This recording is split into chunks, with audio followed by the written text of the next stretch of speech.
Déclaration commune des partis politiques de l'opposition, des personnalités politiques et de la société civile sur le projet de révision constitutionnelle au Gabon. Les partis politiques de l'opposition, les personnalités politiques de la société civile, ci-après les dénommés signataires, ont pris connaissance du projet actuel de révision de la Constitution. Les signataires fustigent la banalisation de la Constitution, laquelle est normalement le socle de notre société et de la structure institutionnelle. La Constitution doit être la plus stable et la plus durable que possible, à l'instar des plus grandes et anciennes démocraties du monde. Les signataires condamnent la malignité d'un processus de révision décidé en interne pour un temps très court à la fin de la session parlementaire pour limiter et appauvrir le débat au sein des assemblées et surtout éviter l'ouverture d'un débat national aboutissant à un contexte consensuel tel que préconisé par la déclaration de Bamako du 3 novembre 2000 et de la Charte africaine des droits de l'homme et de la démocratie, des élections et de la gouvernance du 30 janvier 2007, ainsi que la jurisprudence de la Cour africaine des droits de l'homme et des peuples. De ce point de vue, la Constitution de 1991, adoptée à l'unanimité après la Conférence nationale de 1990, constitue une référence dans notre pays à laquelle les signatures appellent à la restauration. Au plan formel, le projet de révision touche près d'une trentaine d'articles dont certains concernent la structure centrale de notre système politique et de notre édifice institutionnel. L'ampleur d'une telle réforme exige une large consultation populaire comme le référendum pourra mener au niveau du peuple l'arbitrage qu'elle exige. Sur le fond, les signataires voudraient spécialement attirer l'attention de l'opinion nationale et internationale sur 4 points fondamentaux de ce projet de révision constitutionnelle, à savoir la vacance du pouvoir. L'objectif véritable de cette révision constitutionnelle est de reconnaître et préparer la vacance du pouvoir au sommet de l'État en dévoilant enfin la réalité de l'état de santé d'Ali Bongo Ondimba, qui n'est plus en mesure d'exercer les fonctions de chef de l'État qu'il a confisquées au mépris des suffrages du peuple.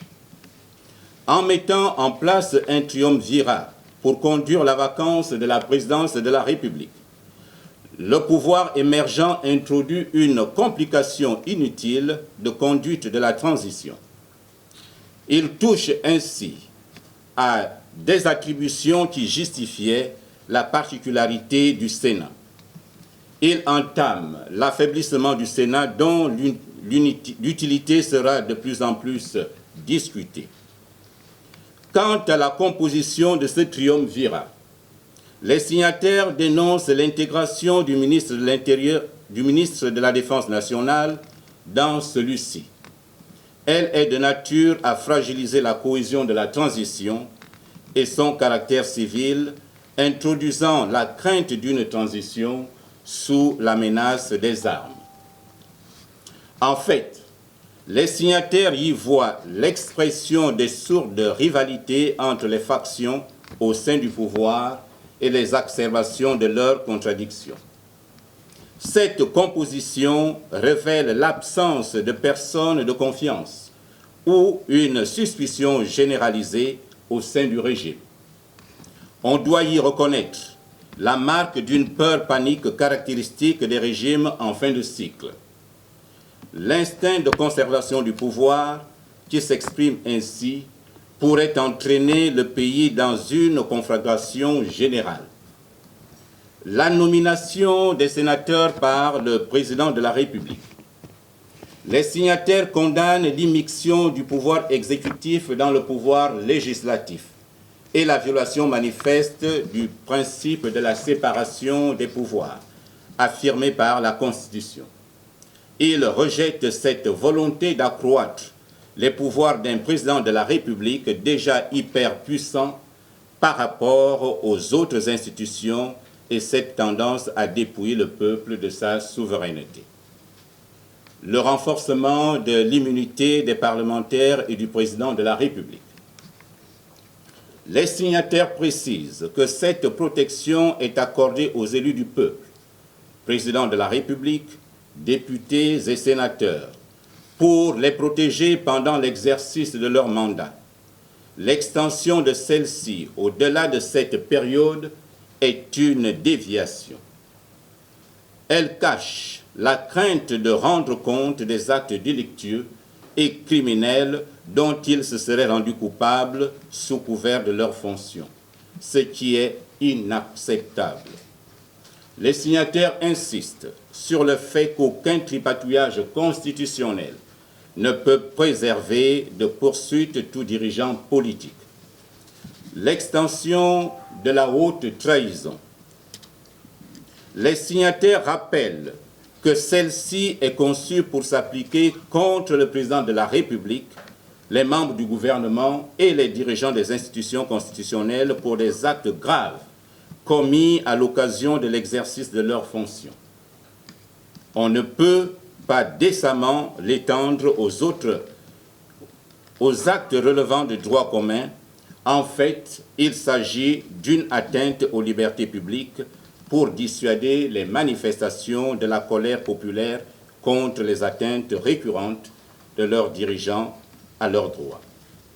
Face à ce constat, les signataires rappellent à chaque Gabonais et à chaque Gabonaise qu'il est du devoir de tout un chacun de protéger notre pays et donc notre Constitution.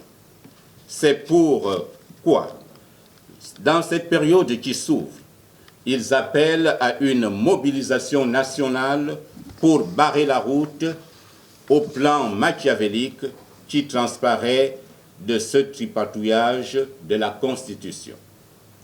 Le pays est bloqué. Dans tous les secteurs, rien ne marche normalement. Ceux qui les dirigent n'entendent rien y faire si ce n'est que rester au pouvoir pour durer et s'assurer des avantages qu'il comporte.